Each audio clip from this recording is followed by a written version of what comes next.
Hey there. Thanks for tuning in. You ready for another episode of my Bigfoot sighting? Alright then, let's do this. Seen a bunch of rundown no-horse towns where the church is the backbone, loves in the plow, and the five-string melodies grooving, with the farmland rows where the roots run deep, beyond the noise of the busy streets, where the songs of the South are soothing. When I hear the front porch picking down, home rhythm ringing out, I don't run from banjo music. Yeah.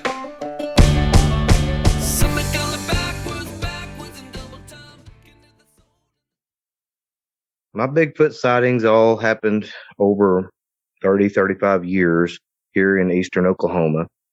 All started out basically when I was a young kid, probably around 8 or 9 years old, and then happened all the way up till present day. I'm 51 now. Many years worth of different experiences and sightings and sounds and you name it. So we'll start off with the first one. I was around 8 years old, 8, maybe 10, out playing, horsing around, goofing off. My uncle had just got through baling some hay, had big round bales, and he'd stacked them up behind his barn.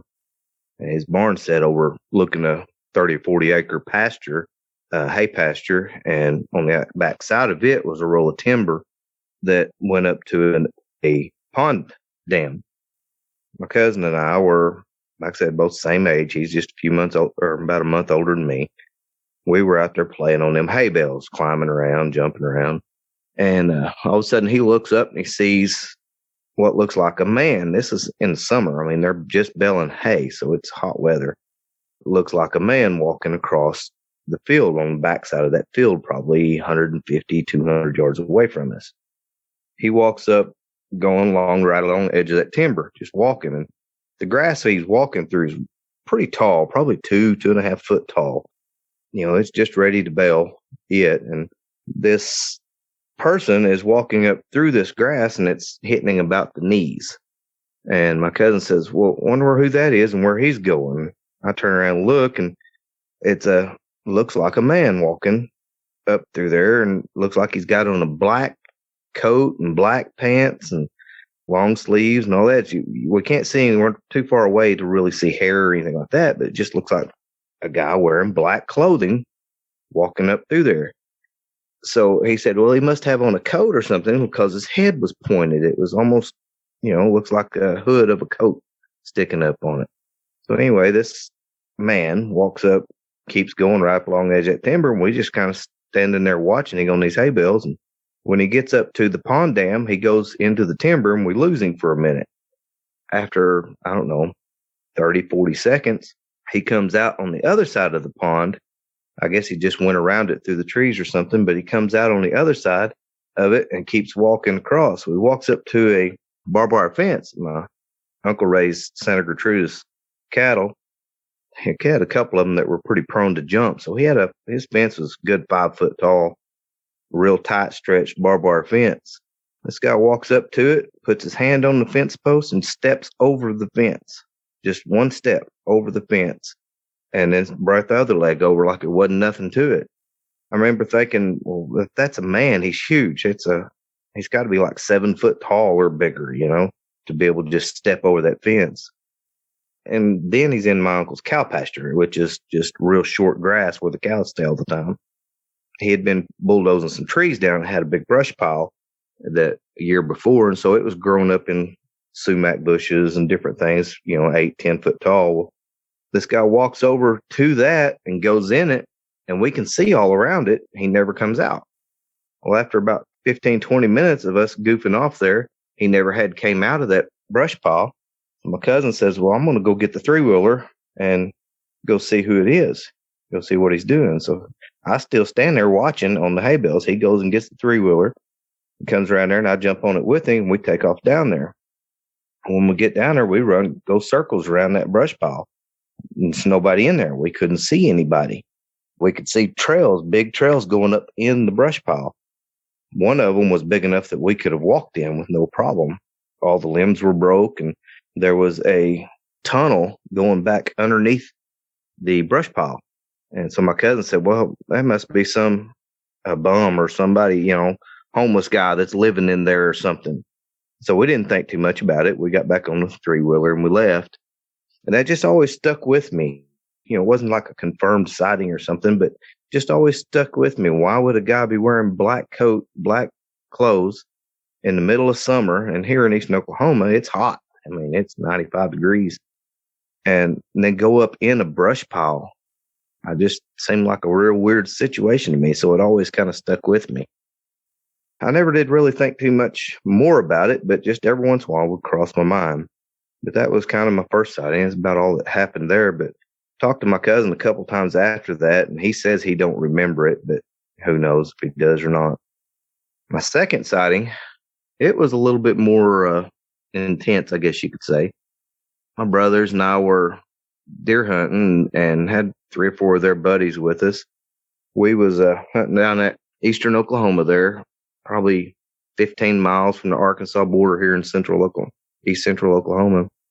I was about 15 years old then. I wasn't quite driving yet, but I was almost old enough to start driving. They come and got me and said they wanted me to go hunting with them. So we go over there, and it was a new place that they had just gotten permission to hunt. It was a pretty big place, several hundred acres. I don't remember how big, but a little bit of cow pasture, and then it turned and went up on the side of a mountain. The mountain was all just big timber, oak trees and hickory trees and you name it, that kind of stuff, just all over the place and pretty thick. We split up, and some of the guys went one direction, and one of my brothers went up just straight up the hill from the truck there. And then me and my oldest brother, he said he had a good spot he wanted to go look at further down the ridge. So we hiked probably 400 or 500 yards down to the base of the mountain there. And as we was going, it was getting, pretty thick up on the hill. We was walking along the edge of a new barbed wire fence, and we come into an opening where they had cleared the timber and everything with a bulldozer up the side of the mountain all the way up over the top and built all brand new fences in it. Brand new 5-wire, 6-wire, I think it's 6-wire barbed wire fences all the way up over this mountain. They cleared a strip that's probably 20 feet, 30 feet wide, maybe something like that. He set me down right there. He said, just sit here for a while and I'll come back and get you at dark. And he went on down the ridge for a little while, a little ways further. We sat there for probably 30, 45 minutes and seen a couple of young deer, just a couple of yearlings. Then directly some coyotes started yipping back behind me. I was about 10 yards off of the fence, and back behind that was a cow pasture. Some coyotes, a group of coyotes got back there and was howling, monkeying around. I was trying to watch them, keep an eye on them, see what they were doing, and just kind of not really paying a whole lot of attention to, as far as deer and stuff goes at that time. Of course, I was kind of young and hadn't seen a lot of deer at that season anyway. It was kind of a rough season as far as deer herds go. So I was more interested in watching the coyotes and all that kind of stuff. And all of a sudden I hear a limb snap. Like I said, the coyotes were behind me. I was looking straight up this hill to the west. And so this happened, heard the limb snap off to my right, which would have been to the north of me. Where I was looking straight up the ridge, up that clear cut, like I said, was straight to the west. It would have been looking almost straight into the sun at this point. The sun's getting down fairly low, just above the trees. And so I really didn't look that way very much because it was, right into the sun. So I got to looking over there. I just kind of turned my body a little bit sideways to see where I heard that limb snap, because I thought maybe that was a deer coming in or something. Sat there for a few minutes and I seen something moving. I could tell it was pretty big and dark colored. So I sat there for a little bit and watched directly it come out of the brush where it was at. And it was on all fours, walking, not a slow walk, but not real fast. It wasn't like it was in a hurry. It was just going through the timber. Right where it was at was a kind of an open timber where the underbrush was real thick upper story. So the underbrush didn't grow real good. And it came out, just kind of a slow walk, just easing through there. And it would go a little ways and it would stop and like bend over and pick something up off the ground. It was on all fours, so it'd bend over with its head and pick it up. And I thought, well, that must be a bear. It's black. It's real dark colored. Doesn't look like a deer or anything like that. Don't have a long neck or anything like that, but it's really big.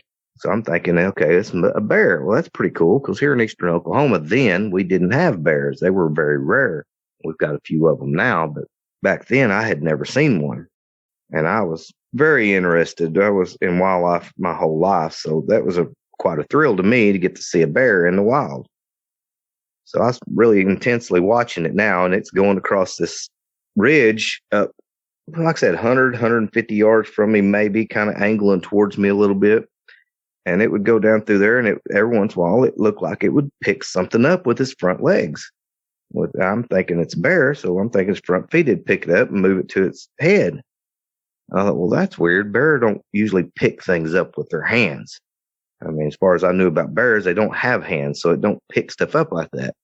Well, it slowly went on across the ridge and got up to where it was just almost straight above me, just a little bit to my right, where they had cleared that fence roll out that had pushed all the trees over into the bigger trees, the still standing trees, and it made like a windrow of brush up through there just inside the tree line. And it got over there close to that, and evidently there was something there that it liked, because it just sat there for a little while, and it even sat down on its haunches. And I'm still thinking it don't look like a bear. And by this point, the sun is starting to go down through the trees, and so there's sunlight coming through the trees at it and straight behind it.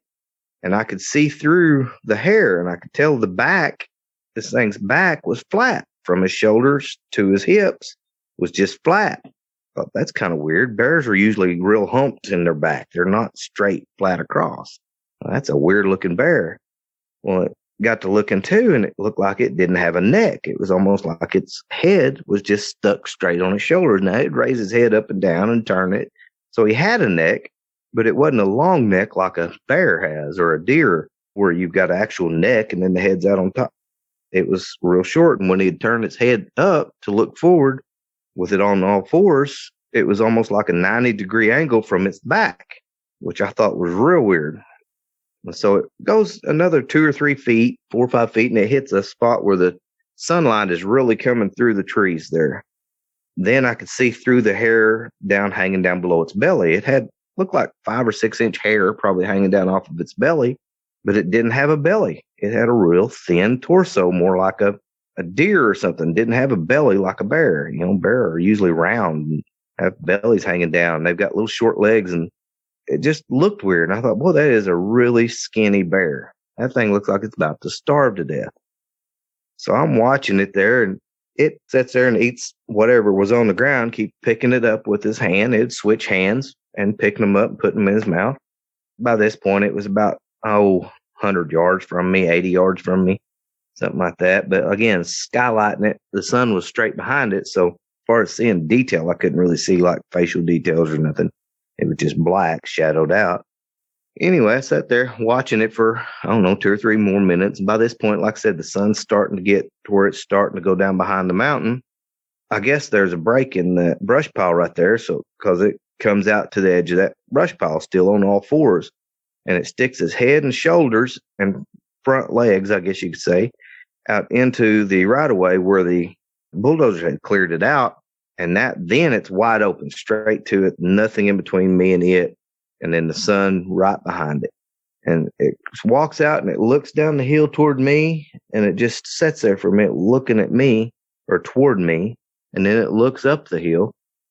And I'm thinking, it's seen me. It's the reason it stared at me. But then it looked up the hill, and that's when it stood up. It stood up on its back legs. And I'm still thinking bear. I think, wow, that's cool. Get to watch a bear on his back legs. I didn't know what he's going to do. I thought he was going to sniff the air or something. But when it stuck his head out in that opening, I realized, I looked at it and I thought, man, that's the funniest looking bear's head. It don't have a nose. It don't have a protruding nose sticking out there. That's a weird looking bear. Well, it stood up on its back legs, and when it did, it took 2 steps and was out in the edge of the right of way. And it kind of looked up and down the hill, and then took 2 more steps and stepped all the way across that right of way to the fence.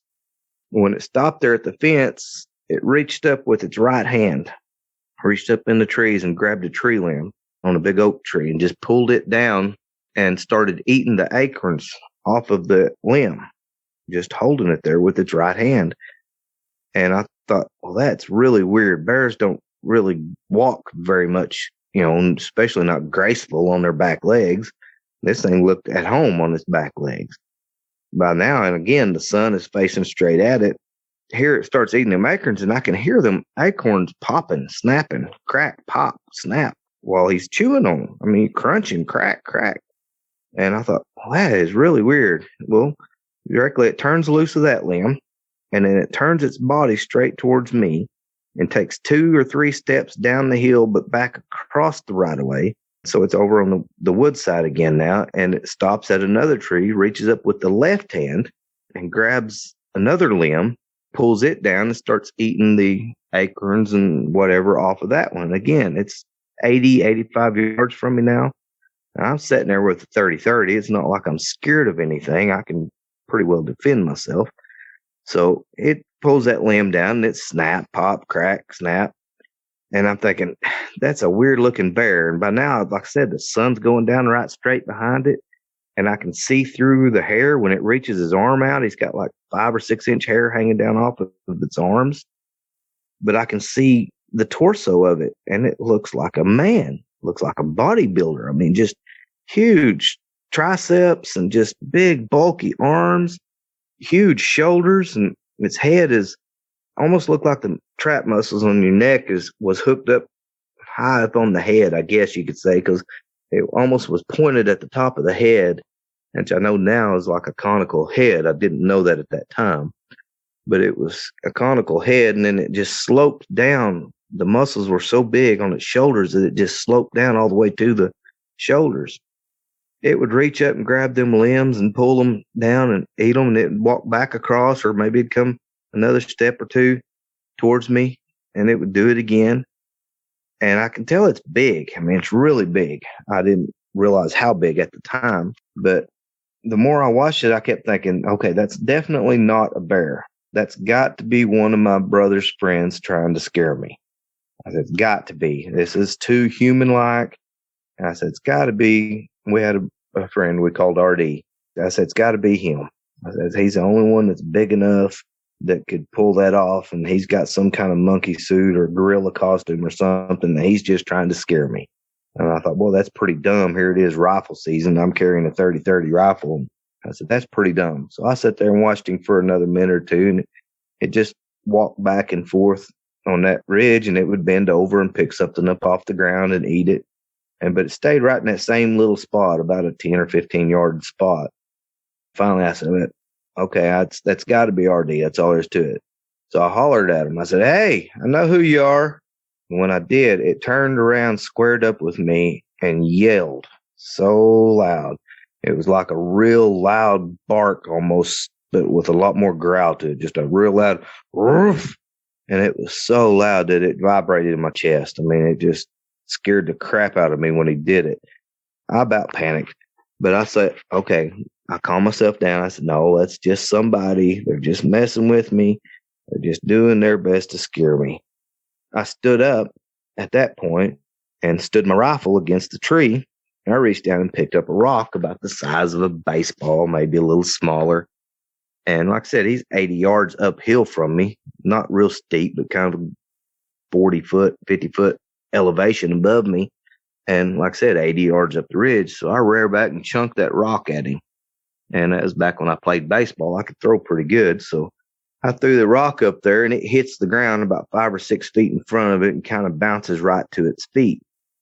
Well, it was kind of weird the way it just kind of bent over at the shoulders and leaned over and watched that rock bounce right to its feet.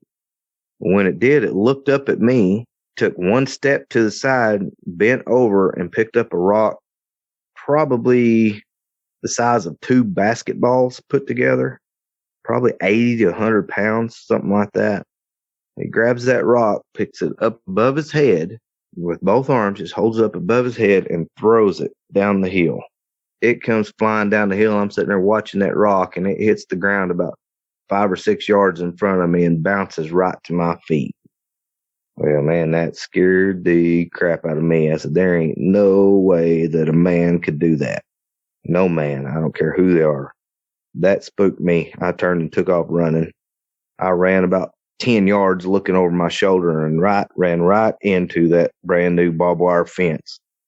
Hit it so hard that I bounced off of it and ripped my coat up, my pants, and I hit the ground and kind of rolled and turned around and looked, and it was still standing there looking at me. So I kind of bolted and I dove through the fence and took off out across the pasture to where I'd seen all them coyotes before, because I didn't really know exactly how to get back to our truck. I could see lights on the other side of that field, so I knew there was a house or something over there. So I was headed for them lights. And about that time, my brother caught me. I guess I was screaming and didn't realize it. So he come running. He caught me there, stopped me and said, "What in the world is going on?" Of course, he didn't say it in such nice terms. He was pretty excited because he had to chase me down heading across the field. So he kind of got me calmed down. He said, "Where's your rifle?" I said, "I have no idea." I said, "I guess I left it over there by that tree." He said, "Well, let's go get your rifle." I said, "I'm not going back in them woods." He said, "Well, we got to go get your rifle." I said, "It can stay there as far as I'm concerned. I'm not going back in them woods." And he said, "What in the world scared you? All them coyotes scared you?" I said, "No, the coyotes were out here in the field. I ran towards the coyotes to get away from what was up in the woods." And he said, "Well, what was it?" I said, "I don't know." I said, "I don't know." And that's all I would say. And he calmed me down enough that finally I agreed. Okay, yeah, let's go get my rifle. He said, "I got a 30-06 and it's fully loaded and I got extra bullets. There ain't nothing going to get us. Nothing can get close to us. Go get your rifle." We went back and crawled back through the fence. I don't even remember how I crossed the fence the first time. I don't know if I dove over it or dove through it, but all I know is I had several rips in my coat, in the back of my coat. I mean, I ended up throwing it away later, but we got back over there to where I was sitting, and I told him a little bit of the story, but I didn't tell him near all of it. And I said, "It threw that rock at me." And he said, "What rock?" I said, "That rock right there." He was, at that time, was about 25 years old, and he worked construction. He was strong, real strong. And he'd been over and picked the rock up, and he said, "There ain't no way somebody could throw that. It's all I can do to pick it up." I said, "It did." I said, "Look right there. You can see where it hit the ground and bounced and rolled to my feet. You could see everywhere it hit in the leaves and where it dug a big hole in the ground where it hit the ground." And he didn't believe me, but he said, "I don't know what in the world you've seen." So we took off, and he finally convinced me. We headed back to the truck. It was such a weird experience because that thing standing up there on that hill looking at me with the sun going down behind it, I could see through the hair like a net, like you could just see through it because the sun right there. And the build of this thing was enormous. Judging it by the fence was almost as tall as I was at that time, and I was 5'8". So the fence was probably pushing 5 foot tall, and the fence hit this thing at the waist. So I'm going to say it was probably a good 9, maybe 10 foot tall, and so broad across the shoulders. It was unreal. It looked like a bodybuilder, a professional bodybuilder, like Lou Ferrigno or someone like that. It was so huge in the shoulders and the arms and the forearms. And then when it stood there with its hands hanging down, the fingers looked like they were 8 or 9 inches long, each finger. When it lifted the rock above its head, the shape of the torso underneath from the armpits down to the hip was like a bodybuilder. It was Y-shaped, wide at the shoulders and down to a little narrow hip, narrow waist, and then the hips were bigger.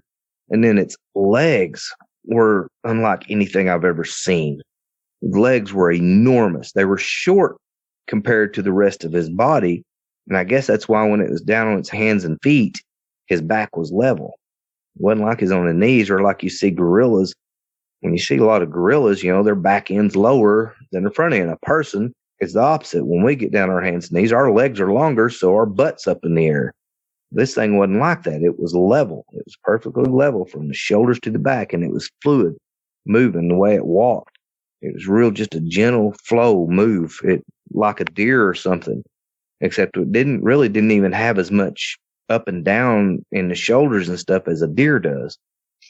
The thighs on it were huge, and then they tapered. You could tell where the muscles tapered down to a knee area that was a lot smaller, and then the calves just bulged out, looked like footballs on its calves, and just enormous. And I kept thinking, that's a big guy. That's the reason when I was thinking it was one of my brother's buddies or something trying to scare me. I kept thinking, that's huge guy. That's got to be that costume that he's wearing that's making him look like a bodybuilder. This thing's huge. His trap muscles on his neck they started out at the point of the shoulder, and they went all the way up to, well, we're on a person where our ear would be, the top of our ear. And it sloped down from there to the outside of the shoulder. And this thing was probably, I hear a lot of people say 4 foot wide. I don't think this one was that wide, but I'm going to say it was a good 3 foot, if not a little over. It looked like a professional bodybuilder. With the sun directly behind it, I couldn't see facial details or anything like that. I could see what looked like little ears sometimes. It looked more like human ears on the side of its head, but I couldn't see it most of the time with the hair and everything on it. And the chest area of it, when it would turn, I couldn't, if it had hair on its chest, it was real short hair. It wasn't long like on the rest of its body. In the face area, like I said, I couldn't see really any detail, but if it turned where its profile was toward me, was facing south where the sun was behind it, I could see a little bit of facial, like a nose and that kind of stuff. And that's, again, that's the reason I thought it was a person. I just thought it's somebody messing with me. Anyway, after it threw that rock, it just shocked me so much that I didn't even want to talk about it. I didn't tell anybody. My brother come got me after we had walked to the truck. All of our hunting buddies was already there. Everybody that was hunting with us was already at the truck. I looked at all of them and I thought, there ain't none of them here, even RD. There ain't none of them were anywhere close to the size of that, what I seen. So at that point, I just shut up. Kenny tried to get me to tell everybody what happened, and I wouldn't do it. I said, no, I don't want to talk about it. As we was walking back to the truck, though, I started hurting. I realized I was hurting. My chest and my legs was burning, hurting. I opened my coat up because it wasn't super cold. I just had on a light jacket. It was a military coat is what it was.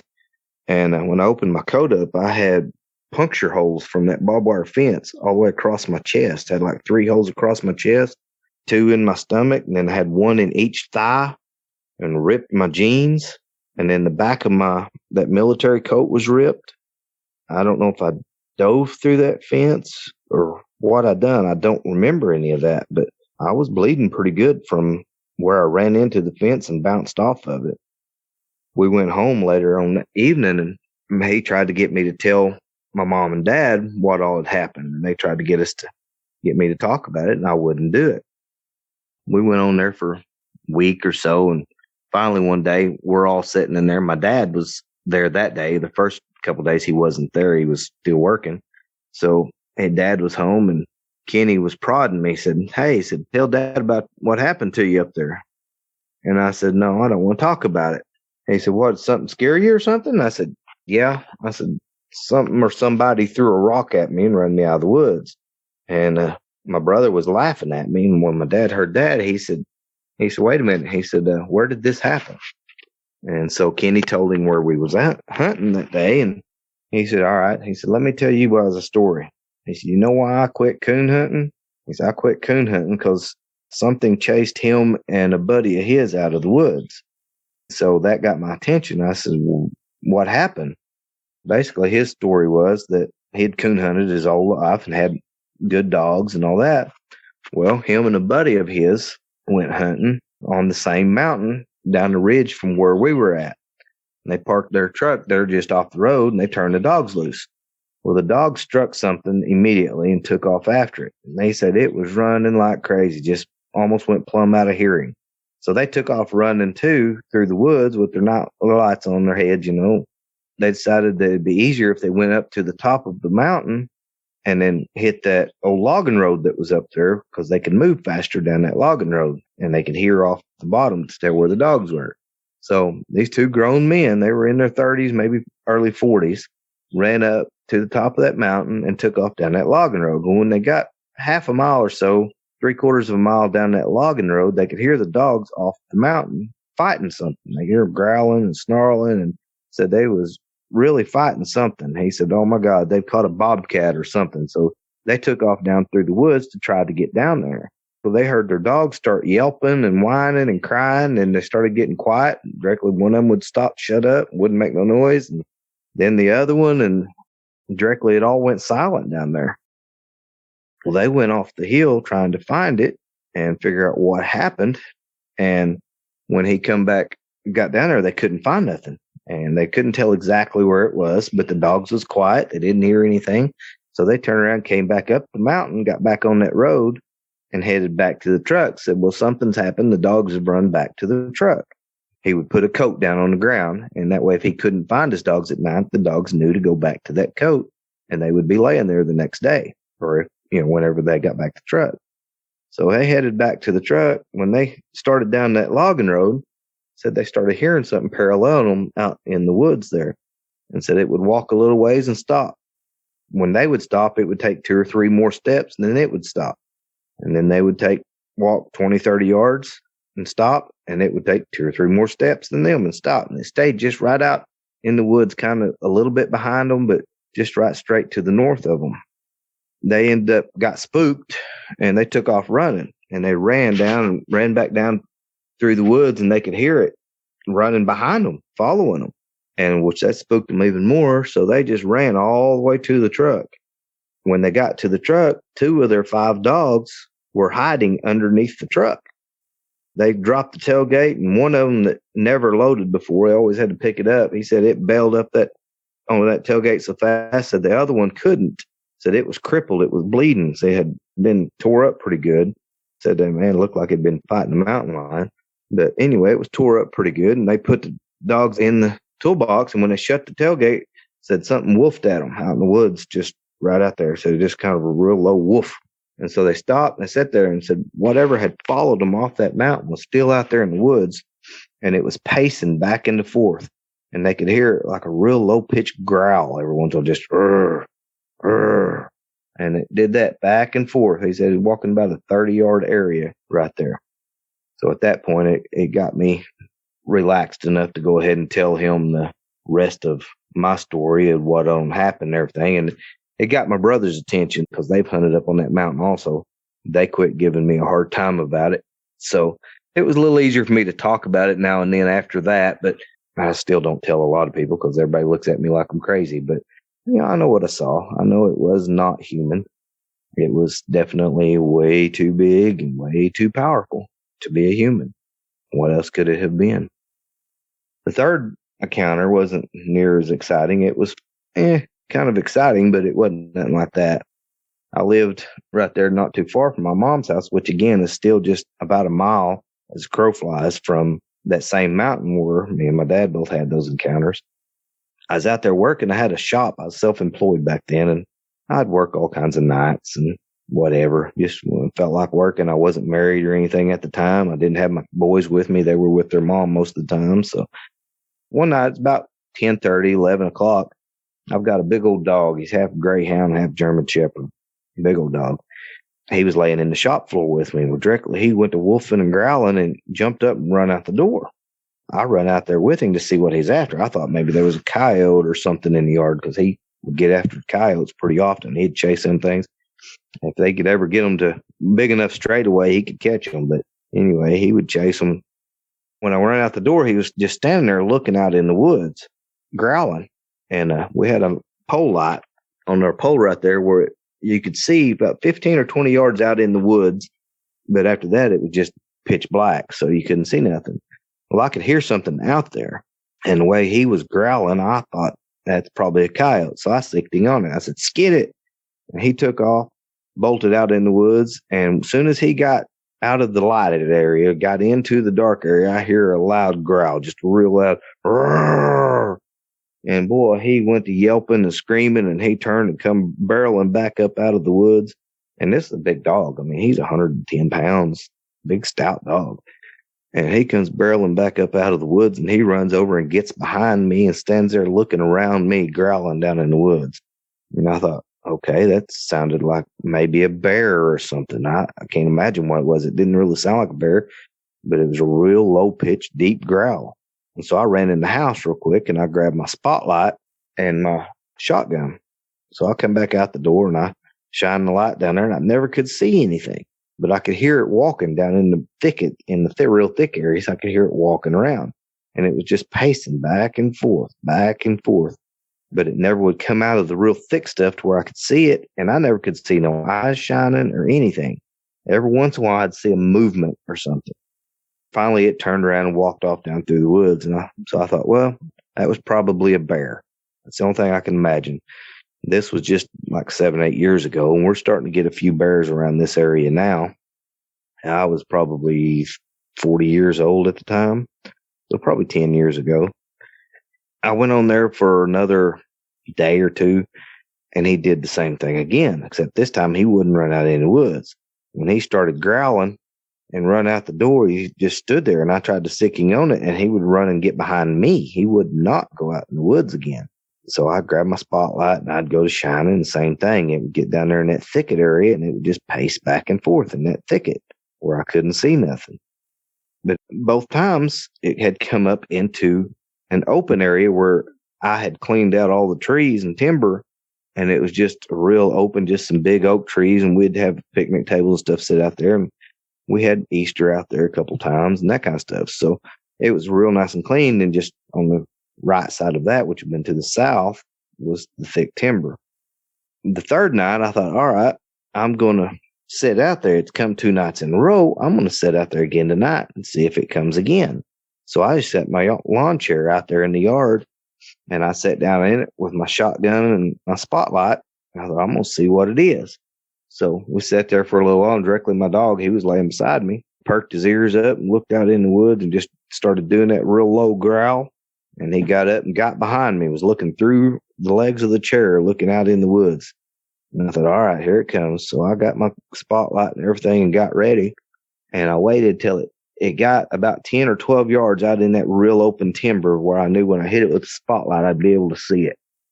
So I'm listening to it walking, and it got up there right beside a tree and that I knew was in a road, actually, that I had made going down in there. So I knew it was clear, or I'd be able to see it good.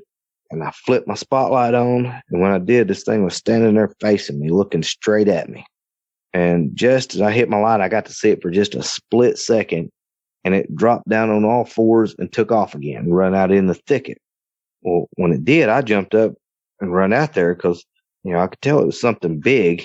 Again, I was thinking bear. It just heard I was there, and so it was standing up, looking at me, looking at that dog, or probably heard that dog growl or something. So it went out in the woods, out in the thicket there, and it stopped, and I could hear it 40, 50 yards out in the woods, and I could not see eyes. I kept shining spotlight on it, and I'd see a movement, but it would just look like a shadow or something. I was just seeing the shadows moving through the trees. Never could get a good look at it. So I watched it and watched it, started following along it. I had a road went along the edge of the tree, and so I was walking along the edge of that road, and this thing was out in the woods, stayed about the same distance from me. And when it got down to where there was an opening, it went off of a little hill, and there was another road that went down through the woods down to a deer stand that my handicapped brother hunts out of. And when it got down to that road, I thought, yeah, as soon as he comes out in that road, I'll be able to see it. So I'm standing there with that spotlight. When it come out in the road, or come out to the edge of the road, it didn't come out in the road. It just kind of leaned it out and looked up towards me, and all I could see was a fuzzy head stuck out of the brush, but where it stuck out of the brush was like 6.5, 7 feet off the ground. And I thought, that can't be a bear. Can't be a bear. What is it? Then it turned and stayed in the thicket. It turned and walked right straight away from me, just real slow walk. And the leaves were not like a 4-legged animal. It's just a crunch, crunch, crunch, crunch. It wasn't like a deer or something, or a bear. Even when they go through the woods, they make a little bit of noise. It wasn't like that. I never saw that one again, but a few days later, I ended up finding tracks in the dust in the road that went between my house where I lived and the woods. I mean, that was the road I was walking down. And I found what looked like barefoot people tracks, but they were way bigger than me, which I've got kind of small feet. They were bigger than mine, probably like a size 12 or 13, like a 13-inch foot, maybe, something like that. And I thought, who in the world? One of my cousins has got real big feet. Maybe it was him up here goofing around. Again, I still didn't put 2 and 2 together. Anyway, I sat out there again that night, and it come up again, but this time it knew I was there. And so it was stopped in the thicket, and it would sit there and go woof, woof, woof, and it never would come out of the woods where I could see it. And then it would start that pacing again, back and forth, back and forth. So it did that for 2 or 3 nights after that. And then it just quit coming around, or I thought it quit coming around. Well, one night after I'd sat out there for a while and nothing had happened, we went to bed, or I went in the house to get ready for bed. I'm sitting in the living room, just kind of relaxing, and had the TV on, but I think I had it muted. Didn't even have any noise or anything going on it. Just had it playing. And that dog was laying on the couch right beside the window. Directly, he jumps up and looks out the window and starts growling. When he did, I jumped up and went over to the window, and I seen a movement, just something real quick dashed through the light. I couldn't tell what it was. I just seen something went through. I kind of backed up from the window like, that was weird. And all of a sudden I heard bam, real loud on the side of there's an old trailer house that I was renting from my aunt.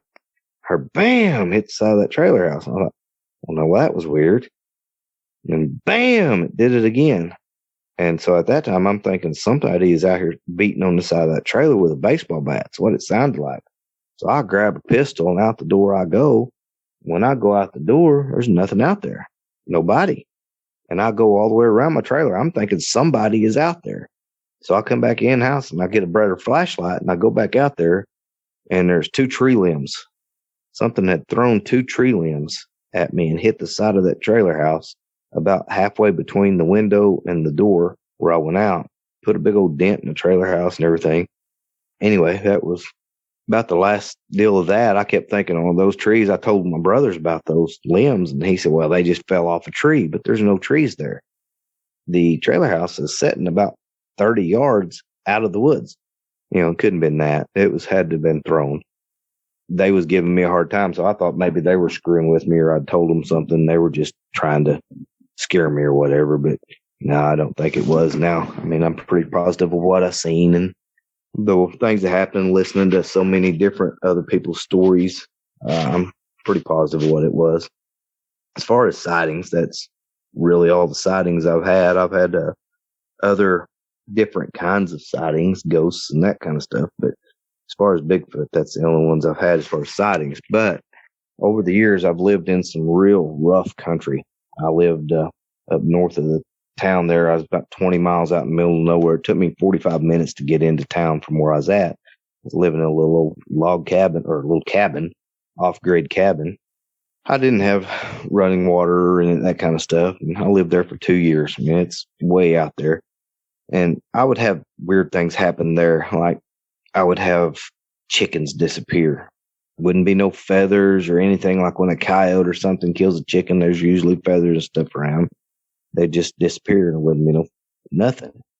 I lived there for 5 or 6 months, 7 months.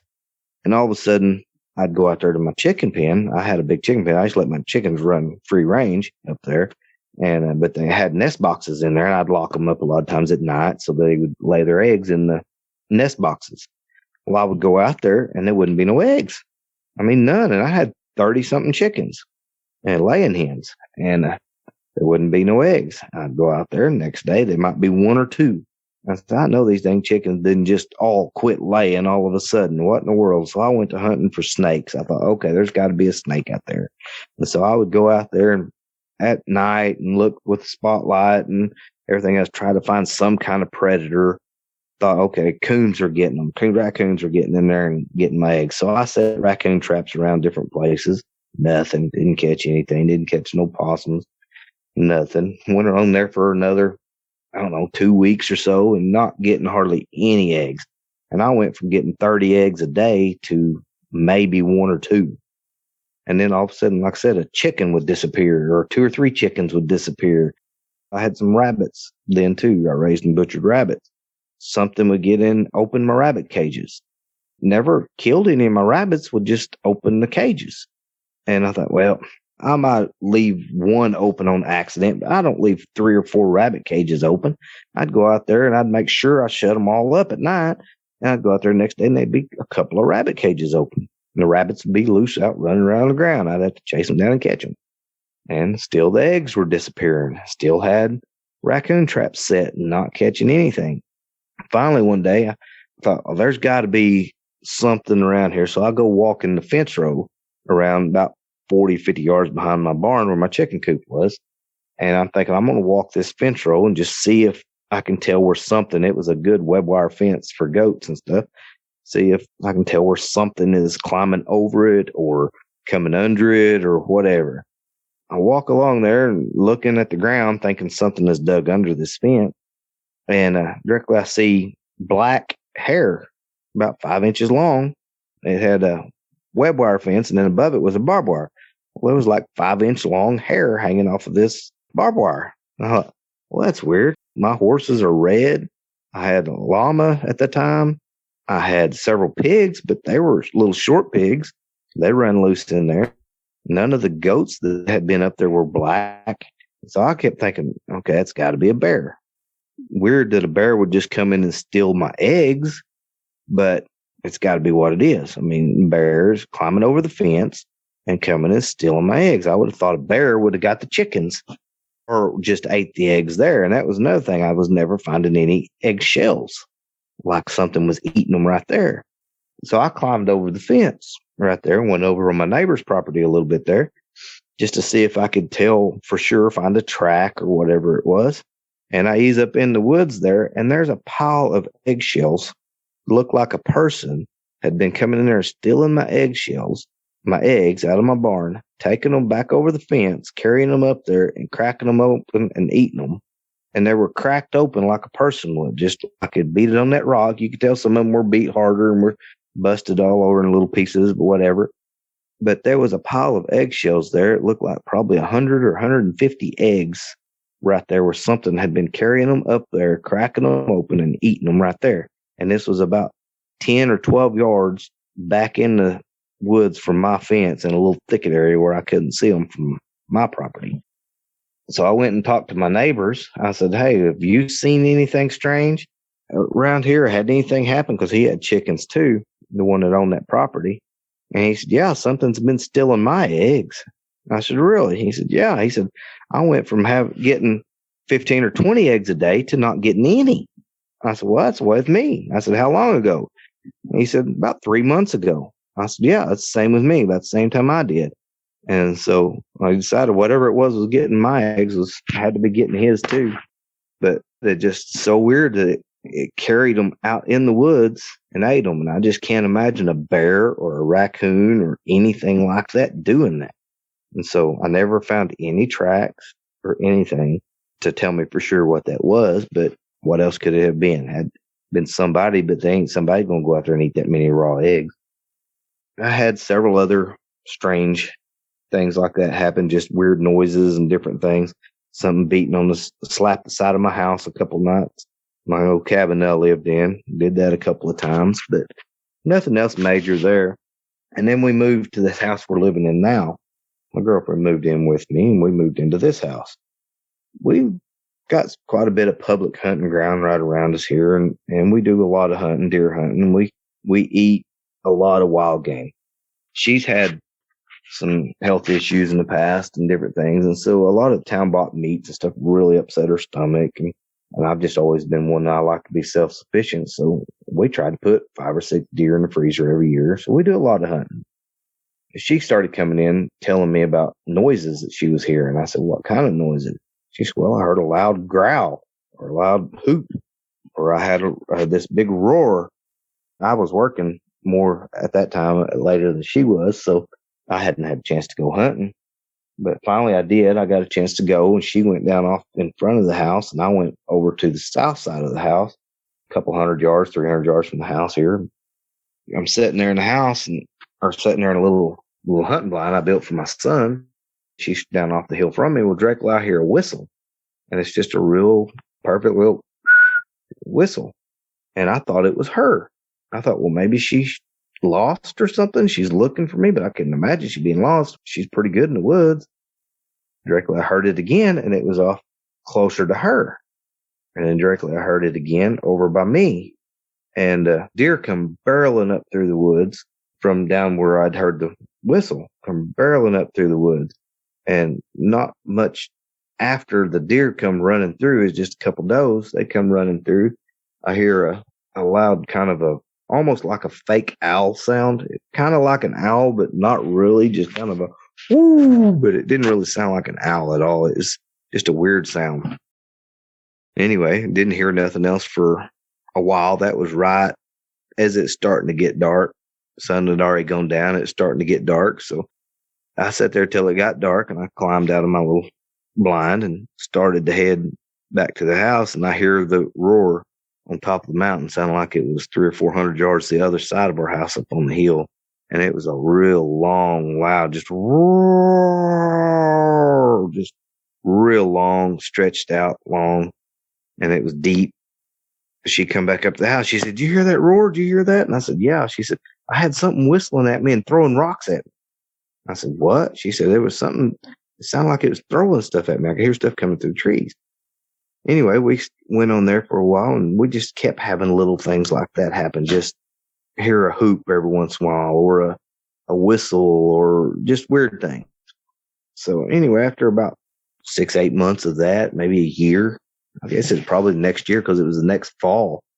Yeah, it was. It was the next fall, so it was a year later. Had gone to bed about 9:30, 10 o'clock. I was tired, went and laid down about 9:30, 10 o'clock. Well, she wasn't ready for bed yet, so she was in here kitchen somewhere doing something. And I'm laying there in bed, and I start hearing what sounds like little kids laughing up in the woods behind me. Well, I don't have neighbors. Now, I've got 2 neighbors that are about a quarter of a mile from me, straight north of me. And then behind me, it's a mile before you get to anything. And it's nothing but rough, rocky mountain, a mountain for Oklahoma, pretty big hill, rocky hill. It's a long ways. And I can hear these sounds like 2 little kids up there laughing and chasing each other. You can hear the leaves crunch, crunch, crunch, crunch, crunch, crunch, crunch, crunch, crunch, crunch as they're running around, and they're laughing and giggling. And so I kind of set up the edge of the bed, and it's probably 10:30 now, something like that. And I'm thinking, what in the world is the neighbor's kids doing up here in the woods behind my house? Now, they got to be playing hide and seek or something. And then it dawned on me, my neighbor's kids are little bitty, and they're a quarter mile away, and their oldest one is 6 years old. The youngest one's a baby. So it wasn't them. And I thought, well, they don't have any other family. The other neighbor there, he lives alone. He don't have any family. That got my attention for sure. I sat up and kind of leaned over to the window. It was some real nice weather, so we had the windows open. Anyway, I leaned up to the window and looked out, see if I could see a flashlight, thinking, okay, there's some kids or somebody up there running around. And this is a dark night, cloudy. There was no flashlights. There was no lights up there at all. And I could hear them running and giggling and laughing back and forth all up through them woods. And then directly I hear a loud roar. And when I did, they shut up. They quit. They stopped, stood still, and then you heard them walk over to where that loud growl sound was. It sounded like it was probably 40, 50 yards behind my bedroom window. I mean, it was close. And so I sat there for a minute listening. And directly I heard, it's real hard to describe it. Closest thing I've ever heard anybody else say that sounded like it is the samurai chatter on the Sierra sounds. It just kind of like a rubber, but it was a real low pitched. It didn't have that like the samurai sounds do. It was just a low pitched, but it sounded like a language. The way they did it, the one that growled did that, and then one answered it back up behind my house, more to the south, probably another 70, 80 yards up in the woods, 60, 70 yards maybe up in the woods. It did it there. And it did it again. And it's the same type of sound, but it was even lower pitched than the original one. That one was so low pitched that it vibrated. You could feel it vibrating. Then the one over here did it, and then they went back and forth. They were talking to each other. I mean, I couldn't see nothing. I'm just sitting there with my head out, sticking up to the window screen, listening to them. And they did that for 3 or 4 different sessions there of them talking back and forth. Then the little ones, I heard them giggle again, and then one of them took off, and then the other one took off at it, and they turned and went up the hill giggling and laughing. And then I hear something stand up right behind my window. It almost sounded like it grabbed a tree and picked itself up. And then you hear crunch, crunch, crunch, crunch as it walked up the hill. Well, that was kind of weird. I just went ahead and laid down and finally fell asleep, probably 11:30. Amy came to bed about, I guess, around midnight. She came to bed, and she kind of woke me up, and I realized, she looked at her, and she had her head up at the window. But I didn't think too much about it. I just laid back down and went back to sleep. Next morning, I asked her, I said, "Did you hear all that sounds out there?" She said, "Yeah." I said, "It went on all night long." I said, "Oh, I didn't hear it all night. I just heard it when I first went to bed." And she said, "No, when she came to bed, they were out there giggling and stuff again." So evidently, they stayed out there most of the night. A couple weeks after that, I walked out my back door, was going to go out to my shop and get something. It's about 10:30. At that point, I had some rabbit cages sitting right behind my shop that I had a few rabbits in. And so I couldn't see very far up behind my shop. When I walked out the door, off to my right behind my bedroom window again, where I heard that sound, something went woof, just kind of a low pitched bark growl type sound. And I just kind of stopped and looked over there towards it and didn't say nothing. Just kind of turned around and walked straight on out to my shop. When I got out to my shop and got whatever it was I went out to get and came back in, something growled at me that was standing right behind my rabbit cage, just 15 yards from me. And just a real low pitched growl, just brrr. I kind of stopped and turned and looked over that direction, thinking, okay, what is that? And when it did, it stood up. I never could see it, but you could hear it stand up and walk just 2 steps, one right after another. Crunch, crunch, crunch, crunch, walked up the hill. So something was sitting right behind my shop. And again, we're out in the middle of nowhere. There's no people up here. For that to have been a person, they've had to snuck in from who knows where. So it was pretty intense. But since then, we've had quite a few other sounds and different things. About 2 weeks ago, I was sitting out in the front yard and had my dogs out there with me, and directly one of the dogs jumped up and went to barking and took off running around the house. And so I jumped up and ran around there following her, and I heard something crash, crash, crash, crash, and a big rock. I never did find the rock, but it sounded like it's big, like at least baseball size, maybe bigger, come flying through the trees, and you could hear it hitting tree limbs, crack, crack, crack, crack, and then it hit the ground about 40 yards from me, hit the ground and bounced and rolled down through the leaves, and then hear something huge, sounded like an elephant coming through the woods, come running off the hill just at a dead run, right down through all them trees and breaking brush, and went down off the hill and down past the house and was gone. Again, didn't have no flashlight or nothing to see it, but it sounded like a freight train coming through the woods. We've got wild hogs and bears and stuff right around here, but I've never heard anything make that kind of noise coming through the woods. And again, it sounded like it was on 2 feet. It didn't sound like a deer or a hog or anything like that running. It just wasn't the right type of sounds. But just the way it was plowing through everything just shocked me. Anyway, that's the majority of them. We've had a lot of other little small things happen here and there, but that's the majority of my experiences so far. Well, that's it for tonight's show. If you've had a Bigfoot sighting and would like to be a guest, please go to mybigfootsighting.com and let us know. Thanks for listening. Have a great night.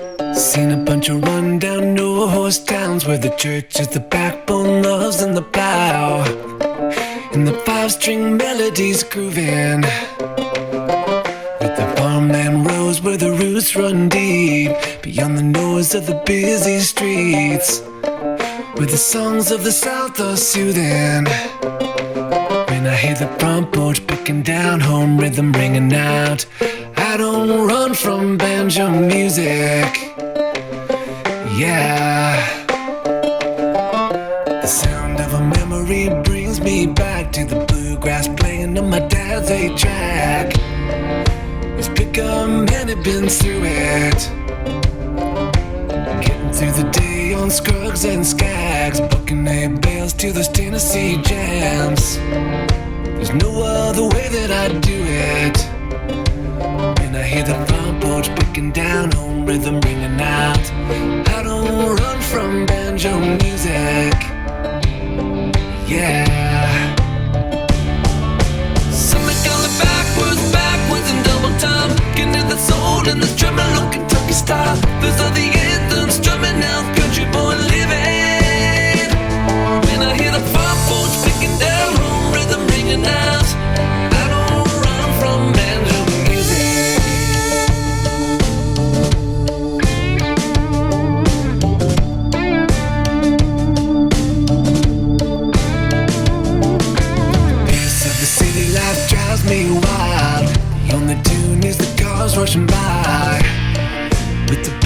the stereo's booming.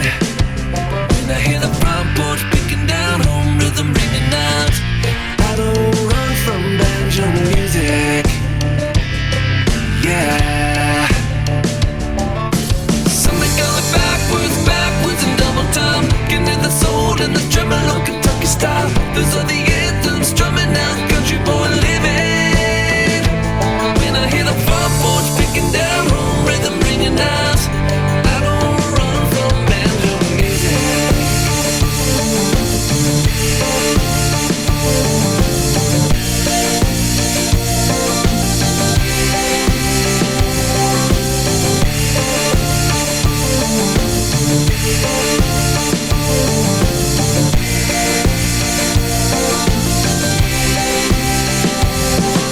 Something going backwards, backwards in double time. Getting in the soul and the tremolo Kentucky style. Those are the anthems drumming out, country boy living.